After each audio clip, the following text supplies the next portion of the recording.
We're going to start by preparing the crate for a very easy painting technique that will take you at 5 minutes at the best. And you can see the water droplets that are on the wood, and that's created with spray paint and a very easy trick that I'm about to show you.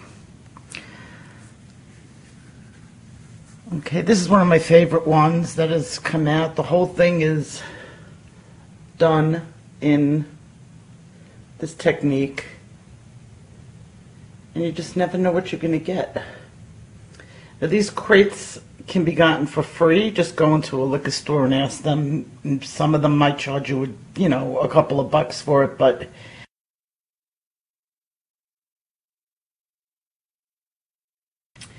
now this crate was done probably about a year ago, but I never painted the top. So I went out today, and here's the top. Now you can see,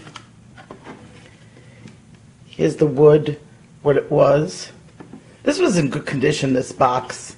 We actually got this box new because we ordered a crate of wine.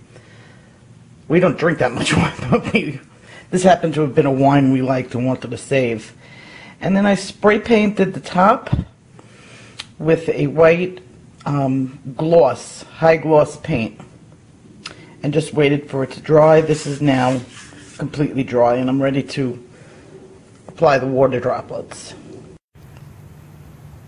I'm outside on my painting table. I'm going to try to do this quickly and hold the camera at the same time, so bear with me. I have a water bottle. Very easily, my dried painted wood, I'm going to spray.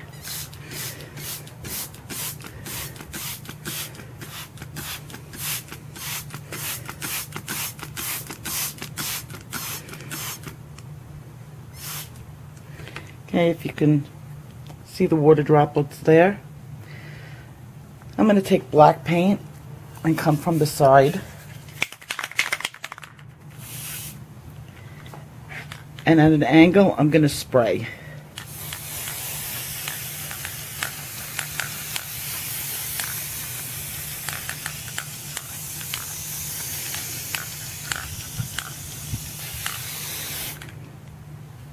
And you could see the water droplets are forming.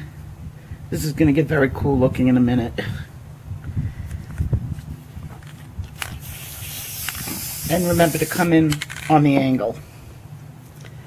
Now I'm going to take white while it's wet, and I'm going to come from the other direction.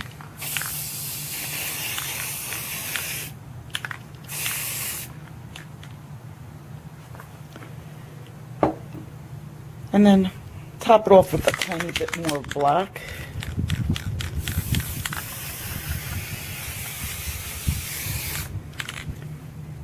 And now I'm going to walk away. I'm going to let it dry exactly where it is. I'm not going to touch it until the water droplets are dry. The next step I'm going to do is basically wallpaper the back of the box. This isn't the paper I'm going to use for my final project. I'm just using this as a guide to sizing it. As you can see, one full sheet is a little larger on, it's kind of hard to see because you're looking into a box trick at the light. It's a little bit larger than the width and a little bit too short for the length. The paper that I will be using for this is much the same, it's the same size, so I'm going to do a scrap copy to get the size and then cut the paper to the exact size. This way I don't mess up the paper that I want to use.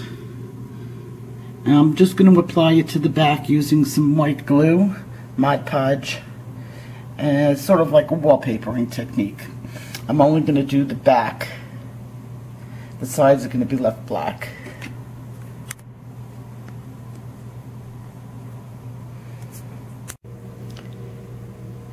My top is finished drying. You can see it came out really nice. It's dry and it has the paint technique. This is going to actually be cut down the middle, and these are going to become the shelves in the box. So I'm going to put that to the side now because I'm not ready to put that together. And I'm going to start working on the front, which is where the Shabby Chic comes in. And I bought a new book. I love it. It's Kirby Teasdale Studios. It's a paperback. And I just love the design, the entire book. And I chose about 5 pages from here, different elements from each page. And I have them here. And they all match, which is great. I don't have to worry about colors. And I'm starting to fussy cut the elements I want on my box. You can see this is going to be a corner. The background sheet is not going to be part of the background of the box. It's going to be, I'm just using this for design, and I'm going to use some of this in it too. So the next step, as I said, is you start to fussy cut. I also bought some of these flowers that also match, and I'm going to start to prepare some of the other elements that I'm going to put on the page too. I split the top in half, and if you notice, there are on the sides, which is hard to look into a black box, but there are grooves. These grooves were used originally to put separators in between the wine bottles and add protection so that the wine bottles didn't break. But what's great about these grooves is that they're uniform in size, and the lid slides straight in, forming 2 nice shelves in the wine crate with no extra work.